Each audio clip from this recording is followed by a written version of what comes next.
Hello everyone, मोहित study IQ centre में आपका स्वागत है। आज हम ईवीएस का पेपर नंबर 5 सॉल्व करेंगे। 4 इससे पहले हमने अपलोड कर दिया है। आप जितना भी ईवीएस से क्वेश्चंस हैं उतने ज़्यादा जितने पे भी पेपर्स हो सकते हैं आप उतने पेपर्स को सॉल्व करिए और अपना टेस्ट लेते रहिए हमेशा। ईवीएस बहुत कॉम्प्लिकेटेड सब्जेक्ट नहीं है, लेकिन जितने तथ्यों पर है इसलिए इसमें बहुत सारे बच्चे जो है इसको बोर हो जाते हैं, पढ़ने की इच्छा नहीं उनको, क्योंकि रटना पड़ता है। इसलिए जितना ज़्यादा से ज़्यादा आप पेपर सॉल्व करेंगे उतना आपके लिए फ़ायदा होगा। क्योंकि क्या होता है, सीटेट का एग्ज़ाम में आप देखते हैं कि कई वर्षों के पेपर्स को है रिपीट कर देते हैं हमेशा से। ठीक है, इस चीज़ को ध्यान रखिए। और वीडियो पसंद आए तो प्लीज़ चैनल को लाइक सब्सक्राइब ज़रूर करिएगा। चलिए नेक्स्ट पहले क्वेश्चन से शुरू करते हैं।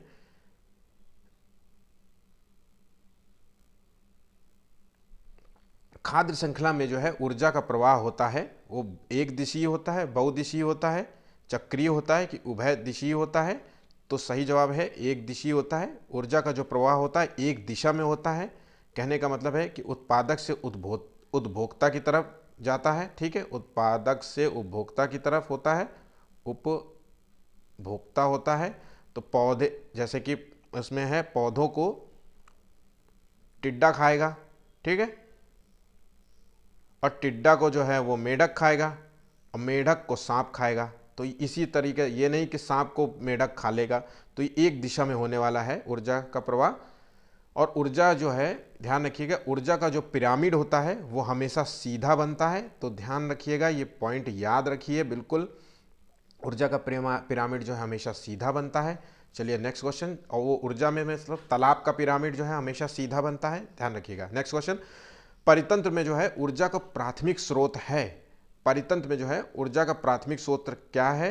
तो वो है वनस्पति, परमाणु ऊर्जा, भोजन या सूर्य का प्रकाश। तो इसका सही जवाब है सूर्य का प्रकाश जो है इसका प्राथमिक स्रोत है। सूर्य, पौधे जो है वो सूर्य के प्रकाश से अपना भोजन का निर्माण करते हैं, ठीक, इसलिए उसे प्राथमिक स्रोत कह रहे हैं।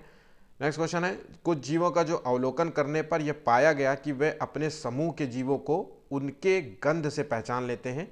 उनमें रेशम का कीड़ा भी है। रेशम का कीड़ा निम्न में से किसको उनकी गंध से पहचान लेता है? पिता को, माता को, मादा को, भाई को? तो इसका सही जवाब है ये मादा को पहचान लेता है, ठीक है। और रेशम के उत्पादन को जो है हम सेरीकल्चर कहते हैं, याद रखिएगा, सेरीकल्चर कहते हैं रेशम के उत्पादन को, ठीक। और ये जो उत्पादन होता है आमतौर पे सहतूत के पेड़ में रेशम का उत्पादन, सहतूत का पेड़ में रेशम का उत्पादन होता है। तो ये चीज़ ध्यान रखिएगा। और सबसे ज़्यादा रेशम जो है का उत्पादन असम में होता है। तो ये सारे फैक्ट्स जो मैंने अभी आपको बताए ये पूछे जा सकते हैं, एनसीईआरटी बेस्ड फैक्ट्स हैं और इसलिए बहुत ज़रूरी है आप इन सब फैक्ट्स को याद रखिए। क्योंकि सीटेड में जो होते हैं वो आमतौर पे 15 क्वेश्चन जो होते हैं वो फैक्ट्स बेस्ड होते हैं, एनसीईआरटी बेस्ड होते हैं, और 15 क्वेश्चन जो है वो ईवीएस के पेडागॉगी पे आधारित होते हैं। इसलिए ऐसा नहीं है कि आप कुछ फैक्ट्स को छोड़ करके कुछ चीज़ों को याद कर लेंगे, तो दोनों ही चीज़ों को इंपॉर्टेंस देनी पड़ेगी। और बहुत सिंपल क्वेश्चन आते हैं, बहुत ज़्यादा डीप नहीं पूछते हैं वो लोग। चलिए चौथा क्वेश्चन देखते हैं। चमगादड़ जो है वो स्तनधारी है क्योंकि वह उड़ता है, रात्रिचर है, शाकाहारी है, बच्चे देता है। तो इसका सही जवाब है जो है चमगादड़ जो है वो एक स्तनधारी है, वो बच्चे देता है। स्तनधारी वो जीव होते हैं जो अंडे नहीं देते हैं, ध्यान रखिएगा, जो अंडे नहीं देते हैं वो स्तनधारी जीव कहलाते हैं, ठीक। जैसे कि मगरमच्छ एक स्तनधारी जीव नहीं है, मगरमच्छ अंडा देता है, सांप भी अंडा देता है, ध्यान रखिएगा, ठीक है। नेक्स्ट क्वेश्चन है, निम्नलिखित में से कौन सा कथन सही है? इसमें से सही हमें बताना है। ऐसे क्वेश्चंस को हमेशा ध्यान से पढ़िए, सही और गलत जहां पॉइंट हो उसको जरूर मार्क करिए ऐसे, ठीक है। तो इस चीज़ को ध्यान रखिएगा। तो पहला क्वेश्चन ऑप्शन है, मनुष्य और पौधे दोनों के द्वारा ऑक्सीजन व कार्बन डाइऑक्साइड का निष्कासन होता है। मनुष्य ऑक्सीजन व कार्बन डाइऑक्साइड दोनों का निष्कासन करता है, अब पौधे ऑक्सीजन व कार्बन डाइऑक्साइड दोनों का निष्कासन करते हैं, इनमें से कोई नहीं। तो इसका सही जवाब है इनमें से कोई नहीं, क्योंकि जो है मनुष्य जो होता है वो ऑक्सीजन जो है खींचता है और पौधे जो है ऑक्सीजन छोड़ते हैं, और मनुष्य जो है CO2 जो है छोड़ते हैं, ठीक है। और ये पौधे जो है ऑक्सीजन छोड़ते हैं और CO2 ग्रहण करते हैं, ठीक है। तो आप बात समझ गए होंगे। नेक्स्ट क्वेश्चन है, रात में जागने वाले जो जानवर हैं वो हर चीज़ को किस रंग में देखते हैं? तो वो हर रंग में देख सकते हैं, कि केवल काला और सफ़ेद में देख सकते हैं, कि केवल हरे रंग में देख सकते हैं, कि केवल लाल रंग में देख सकते हैं? तो इसका सही जवाब है वो काला और सफ़ेद में देख सकते हैं। वो जो रात में जागते हैं वो काला और सफ़ेद में देखते हैं, ठीक है। जैसे वो जीव है उल्लू और है रैकून, ठीक। नेक्स्ट क्वेश्चन, दूध से दही बनने की जो है प्रक्रिया को हम क्या कहते हैं? प्रकाश संश्लेषण, आसवन, किण्वन और स्टेरिलाइजेशन। तो इसका सही जवाब है किण्वन कहते हैं, ठीक है, किण्वन कहते हैं। और ये जो दूध से दही बनने की जो प्रक्रिया है इसको ये होता है लैक्टिवेसिलस जो है, लैक्टिवेसिलस जीवाणु द्वारा, ध्यान रखिएगा जीवाणु जनित है ये काम, ठीक है, जीवाणुओं के द्वारा होता है। जीवाणु से ही पनीर बनता है, ध्यान रखिएगा, ये नाम याद रखिए, क्वेश्चन पूछा जा सकता है। विज्ञान के एक शिक्षक को मैंग्रोव पादपों की एक तलाश हेतु शिक्षार्थियों को किस क्षेत्र के में खोज के लिए प्रोत्साहित करना चाहिए? मरुद्भिद जो है मरुस्थलीय क्षेत्र में, या लवण वाले क्षेत्रों में, या गर्म और आर्द्र क्षेत्र में, या शीत क्षेत्र में?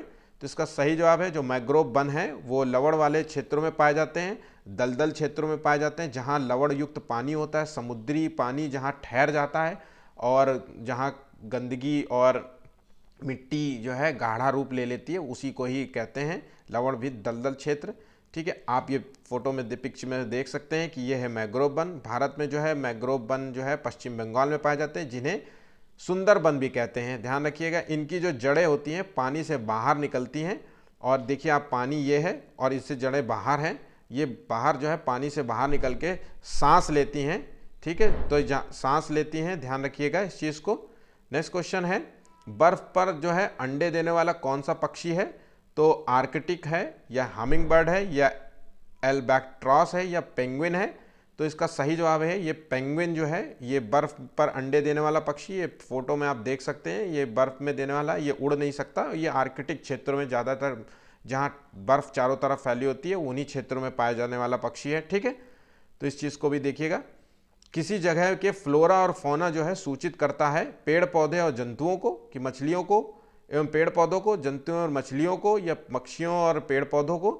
तो ये जो है पेड़ पौधे और जंतुओं को सूचित करता है, ध्यान रखिएगा इस चीज़ को। फ्लोरा और फौना जो है वो फौना जो है जंतुओं से संबंधित है और फ्लोरा जो है पेड़ पौधों से संबंधित है, ठीक। रेगिस्तानी जो ओक है एक पेड़ का नाम है जिसकी जड़ें उस गहराई तक जमीन में भीतर जाती हैं जब तक कि पानी न पहुंच जाए, और इस पेड़ की जड़ों की गहराई जो है इस पेड़ की ऊंचाई की लगभग 30 गुनी होती है। ये पेड़ कहाँ पाए जाते हैं? तो ये पेड़ कहाँ पाए जाते हैं ये आपको बताना है, कि ऑस्ट्रेलिया में, रूस में, कि राजस्थान में, कि आबू धाबी में? तो इसका सही जवाब है ये पेड़ जो है ऑस्ट्रेलियाई क्षेत्र में पाए जाते हैं। रेगिस्तानी ओक है, ये जो मरुस्थलीय क्षेत्रों में क्या होता है आमतौर पे जब पानी की कमी होती है, पानी तो पाया नहीं जाता, तो क्या होता है उसकी जड़ें जो है अधिकतम नीचे तक चली जाती हैं, यहाँ तक कि 500-500 फीट तक चली जाती हैं, और वो वहाँ पर पानी की तलाश में जितना अधिकतम जा सकती हैं 1000-1500 तक फीट तक चली जाती हैं। तो ये उसी की बात कह रहे हैं, ठीक है। नेक्स्ट क्वेश्चन देखिए, सितंबर 2014 में आया था। ईवीएस जो है शिक्षण अधिगम में कक्षा में प्राप्त जो है अधिगम को विद्यालय के बाहर के जीवन से जोड़ने और इसे समृद्ध करने का तात्पर्य है पाठ्य पुस्तकों से बाहर आना, या वैश्विक पर्यावरणीय मुद्दों और चिंताओं को पाठ्य पुस्तकों से लिंक करना, अपूर्ण विद्यालय दृष्टिकोण और पाठ्य चर्चा से बाहर आना। इसका सही जवाब है वैश्विक पर्यावरणीय मुद्दों और चिंताओं को जो है पाठ्य पुस्तकों से लिंक करना है, ठीक है। तो क्या होता है कि जब हम जो शिक्षण अधिगम में जब हम किसी चीज़ को अधिगम को कक्षा में प्राप्त अधिगम में विद्यालय के बाहर जोड़ने का प्रयास करते हैं, तो उससे क्या होता है, जैसे कि हम 5 जून को जो है पर्यावरणीय दिवस मनाते हैं, तो इसमें क्या होता है हमें पहले क्लास में बताया जाता है कि पेड़ लगाइए, ज़्यादा से ज़्यादा पेड़ लगाइए, वृक्षारोपण करिए। तो इस चीज़ को हम लिंक करते हैं किताबों से और फिर वो कार्य करते हैं, ठीक है। नेक्स्ट क्वेश्चन है, ईवीएस जो है पाठ्य पुस्तकों में सपेरों पर एक अध्याय दिया हुआ है, इसका उद्देश्य बच्चों को जागरूक करना है और संवेदनशील बनाना है कि ये एक अवैध कार्य है सपेरों के लिए, क्योंकि बच्चे इन दिनों अक्सर उन्हें नहीं देखते हैं कि सपेरे सांपों को नुकसान नहीं पहुंचाएं, और उन्हें अपनी आजीविका से वंचित करने से पहले विकल्पों को प्रदान करने की आवश्यकता है कि पशुपालन जो है आजीविका का अच्छा स्रोत है, तो इसका सही जवाब है सपेरों का क्या है, आजीविका जो है उसी पर टिकी होती है। ठीक है, तो उनको इससे जागरूक, बच्चों को जागरूक करना है और संवेदनशील बनाना है। तो इससे पहले, सबसे पहले क्या हो, उनसे आजीविका से वंचित किए बिना उनके एक नए विकल्पों को तलाश करना पड़ता है ताकि वो आजीविका चला सकें। ठीक है, सही जवाब है ये। देखिए सीटेट के 2018 में क्वेश्चन पूछा गया है, तो आप समझ सकते हैं कि क्वेश्चंस किस तरीके से पूछे जाते हैं। नेक्स्ट क्वेश्चन जो है, नेक्स्ट क्वेश्चन को देख लेते हैं। पर्यावरण शिक्षण में विद्यार्थियों के अनुभवों को नज़रअंदाज नहीं करना चाहिए क्योंकि इससे बच्चे रूठ जाते हैं। इससे बच्चे में संप्रेषण कौशल का विकास होता है। इससे बच्चों की जो है सीखने की प्रक्रिया को बढ़ावा मिलता है। उपरोक्त सभी, तो इसका सही जवाब है इससे बच्चों की जो है सीखने की प्रक्रिया को बढ़ावा मिलता है। तो बच्चे का जो भी अनुभव हुआ है उसको कभी भी टीचर को या पेरेंट्स को कभी नज़रअंदाज नहीं करना चाहिए। उसने क्या फील किया है, क्या देखा है, उसकी बात को पूरा तरीके से सुनना चाहिए। और सुनने की प्रक्रिया में बच्चे का जो है संप्रेषण का विकास तो होता ही होता है, संज्ञानात्मक विकास होता है। वो चीज़ों को समझने का प्रयास करता है, अपनी भाषा में बताने का प्रयास करता है। ठीक है, आप समझ गए होंगे। इसमें ज़्यादा कॉम्प्लिकेशन नहीं है कि हम इसको बहुत डिटेल में समझाएं, ये तो आप समझ रहे होंगे। बस थोड़ा बड़ा जो है ऊपरी ऊपरी सतह में आपको मैं समझा देता हूँ, तो इससे टाइम भी वेस्ट नहीं होता, पेपर भी फ्लो में चलता रहता है। ठीक है, ईवीएस जो है संक्षेपण में अर्थ में प्रयुक्त होता है इन्वायरमेंटल स्किल्स या इन्वायरमेंटल साइंस या इन्वायरमेंटल सोर्सेज या इन्वायरमेंटल स्टडीज़। तो ईवीएस का होता है संबंध जो है इन्वायरमेंटल स्टडीज़ से है, ध्यान रखिएगा। इन्वायरमेंटल स्टडीज़ मतलब इन्वायरमेंट जो है, पर्यावरण है क्या आखिरकार, ये समझ लेते हैं। तो पर्यावरण होता है हमारे जो है चारों तरफ का जो है घेरा है, हमारे चारों तरफ का घेरा को हम सिंपल सा एक वर्ड में कहेंगे, हमारे चारों तरफ का जो घेरा है उसी को हम पर्यावरण करते हैं। और वो घेरा क्या है, वो है जल का घेरा, जल, वायु, है ना, धूल जिसे कहते हैं धूल, और जीव जंतु, पेड़ पौधे, ये सभी जो है पर्यावरण हैं। और इसी को ही हम जब हम इन चीज़ों का स्टडी करते हैं तो पर्यावरण स्टडी कहलाता है। ठीक, नेक्स्ट क्वेश्चन है, निम्नलिखित में से किसके द्वारा पर्यावरण शिक्षण के उद्देश्यों का अनुसरण नहीं होता है? प्राकृतिक भिन्नता और उसके कारणों को बताना, और आधारभूत प्रत्ययों और सिद्धांतों को रटकर याद करवाना, और विद्यार्थियों में पर्यावरण के प्रति साकल्यवादी दृष्टिकोण का विकास करना। इनमें से कोई नहीं। इसका सही जवाब है आधारभूत जो है प्रत्ययों और सिद्धांतों को रटकर याद करवाना। ये नहीं होता है, रटकर कोई भी काम नहीं कराना चाहिए, बच्चों को करके सिखाना चाहिए। ठीक है, तो यह बात आप समझ गए होंगे, ये बहुत सिंपल सा क्वेश्चन था। निम्न, अब अगला क्वेश्चन है, वायु हर जगह है प्रकरण में पढ़ाते समय, ये टॉपिक पढ़ाते समय जो है टीचर जो है विद्यार्थियों से निम्न प्रकार के प्रश्न पूछता है। क्या जो मृदा में वायु है, क्या पानी के अंदर वायु है, क्या हमारे शरीर के अंदर वायु है, क्या हमारी हड्डियों में वायु है? तो ये कौन सा कौशल का विकास करने का प्रयास कर रहा है टीचर? वर्गीकरण कौशल या चिंतन कौशल या संवेगात्मक कौशल या अवलोकन कौशल? इसका सही जवाब है चिंतन कौशल। ठीक है, बच्चा क्या है, ऐसे क्वेश्चंस पे बच्चा सोचने का प्रयास करता है कि आखिर क्या है। वो सोचता है कि मिट्टी में वायु कैसे हो सकती है, वायु तो बाहर है, वायु तो हम महसूस कर रहे हैं, तो वो मिट्टी में कैसे हो सकती है? पानी के अंदर वायु कैसे हो सकती है? तो हम बताते हैं कि भाई पानी, मछलियाँ भी सांस लेती हैं। तो वो पूछता है मछलियाँ कैसे सांस लेती हैं, हम तो सांस नहीं ले सकते। तो उसको बताना पड़ता है कि भाई मछलियाँ गिल से सांस लेती हैं। उसकी और पानी के अंदर अगर वायु की कमी हो जाएगी, गंदगी करोगे तो बेटा ऑक्सीजन नहीं ले पाएंगी। तो ये सारी चीज़ें हैं ना, बच्चा समझता है इस चीज़ों को, उसके अंदर चिंतन बढ़ता है, क्यूरियोसिटी बढ़ती है कि क्या जानना चाहता है। ठीक है, पृथ्वी का जो है अपमार्जक कौन है? अपमार्जक मतलब डिटर्जेंट, ध्यान रखिएगा, डिटर्जेंट। देखिए इंग्लिश टर्म बहुत आसान होते हैं। डिटर्जेंट जीवाणु और कवक, मृदा व जल, पशु और पक्षी। तो डिटर्जेंट है जीवाणु। पृथ्वी से जितना भी कुछ गंदगी है वो साफ करते हैं जीवाणु। ठीक है, छोटे मोटे जो कीड़े मकोड़े होते हैं, चींटियाँ, देखिए चींटियाँ खा जाती हैं, किसी मरे हुए जीव को खा जाती हैं, कौवा जो है, ये सभी चीज़ हैं। ठीक है, प्रक्रिया जिसके द्वारा, कौन सी ऐसी प्रक्रिया जिसके द्वारा पौधे जो है प्रजनन करते हैं, वो उसको क्या कहते हैं? प्रकाश संश्लेषण, वाष्पीकरण, संघनन या परागण? तो ये इसका आंसर है परागण है। देखिए तितली, भौरे, जो होते हैं पक्षी जो होते हैं फूलों के रस पर बैठते हैं। रस ही है, रस को हम पराग बोलते हैं, याद रखिएगा, रस ही है पराग। और इसी रस को, जिसको कह रहे हैं पराग को, चूसने के लिए बैठ जाती हैं फूल में और फिर वो उड़कर किसी अन्य फूल में बैठ जाती हैं। तो जब उड़ती हैं तो उनके पैर में जो है एक फूल का जो है रस जो है वो लगा रहता है। जब वो अन्य फूल में बैठती हैं तो उसी प्रक्रिया में वो फूल का रस वहाँ छोड़ देती हैं। तो उसी को परागण स्त्री केसर में वो चले जाते हैं। ठीक, पराग के कण जो होते हैं वो चले जाते हैं, इसी प्रक्रिया को परागण कहते हैं। ठीक है, समझ गए होंगे। नेक्स्ट क्वेश्चन जो है, कांटेनुमा जो पत्तियों को दर्शाकर एक शिक्षक किस प्रकार के पौधों के बारे में पढ़ा रहा है? स्थलीय, जलीय, उभयकर्मी, मरुस्थलीय। तो ये जवाब है इसका आंसर मरुस्थलीय पौधे, जहाँ पे पानी की कमी होती है। और कांटेनुमा जो पौधे होते हैं पानी की खोज में जो है बहुत अंदर तक पानी, जमीन के अंदर 300-500 फीट के गहराई तक पानी की खोज में चले जाते हैं।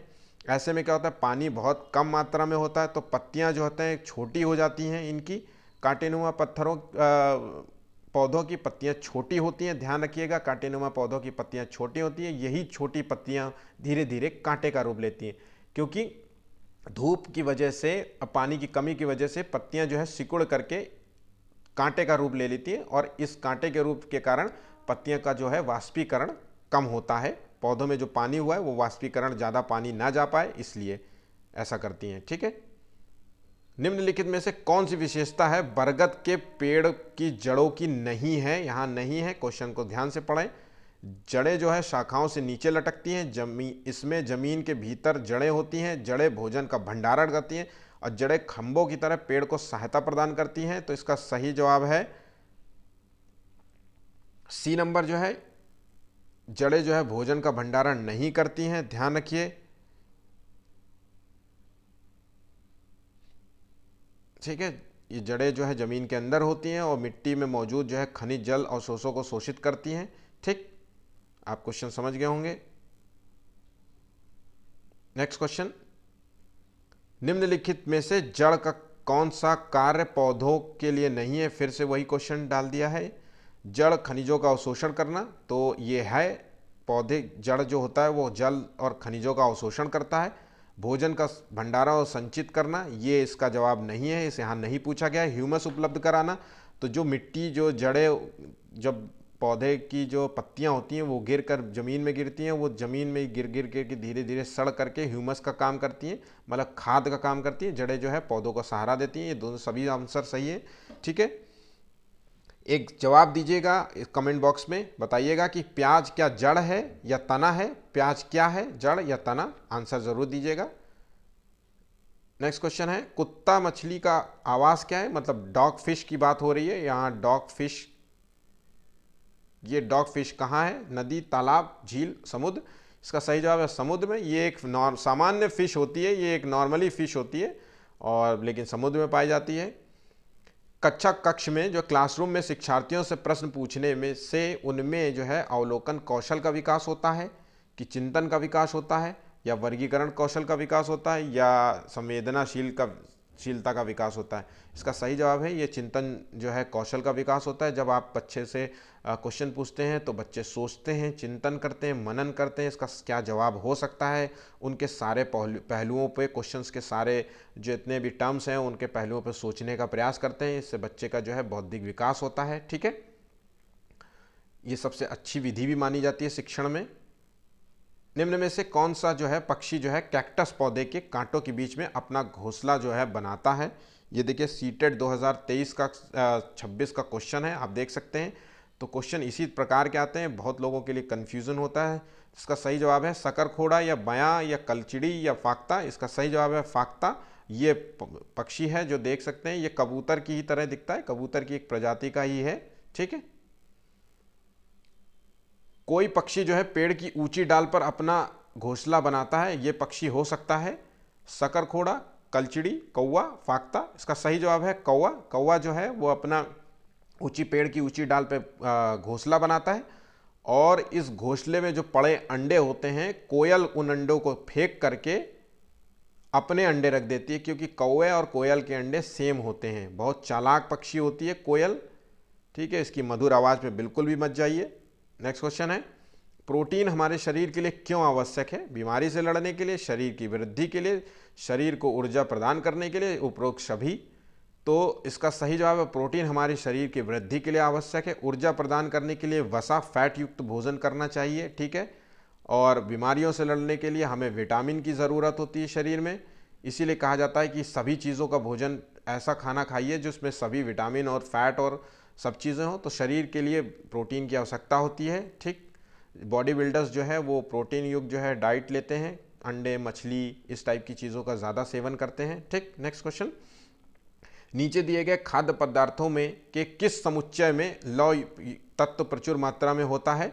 आंवला पालक गुड़, आंवला पालक आलू, आंवला आलू टमाटर और बंद गोभी भिंडी और गुड़। इसका सही जवाब है आंवला पालक और गुड़ में जो है लौह तत्व की प्रचुर मात्रा होती है। लौह तत्व युक्त भोजन करने से हीमोग्लोबिन की मात्रा बढ़ती है, हीमोग्लोबिन के लिए सहायक होती है। हीमोग्लोबिन जो होता है वो रक्त में थक्का बनाने में सहायता प्रदान करता है।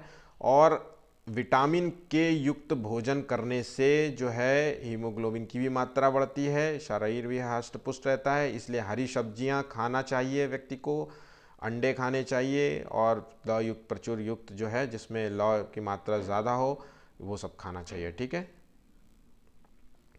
खाद्य संरक्षण के लिए निम्न में से कौन सा जोड़ा ठीक नहीं है? नॉर्मल क्वेश्चन है, देखिए 2015 में पूछा गया है, ऐसा नहीं है।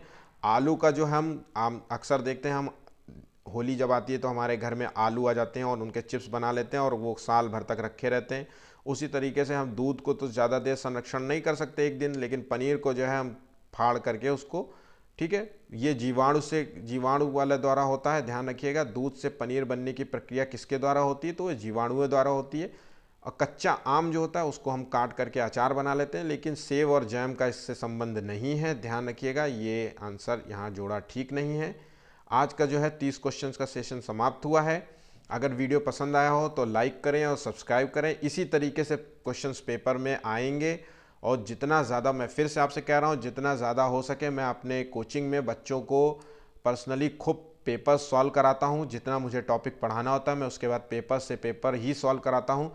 डेली बच्चों को 1 से 2 पेपर सॉल्व कराने चाहिए, उससे रिलेटेड कुछ क्वेश्चंस को कराने चाहिए। आप भी इसी तरीके से करिए और इससे ज़्यादा आपको कोई चीज़ की ज़रूरत नहीं है, क्योंकि आपको कोई किताब नहीं लिखनी है। मैं फिर से कह रहा हूँ, ज़्यादा से ज़्यादा पेपर सॉल्व कीजिए। हो सकता है पिछले साल भी एक पूरा का पूरा पेपर ही कॉपी कर दिया था, तो हो सकता है आपके नसीब में ऐसा ही कुछ आ जाए। तो पेपर ज़्यादा सॉल्व करिए जहाँ जितने हो सके, ठीक है। Thank you.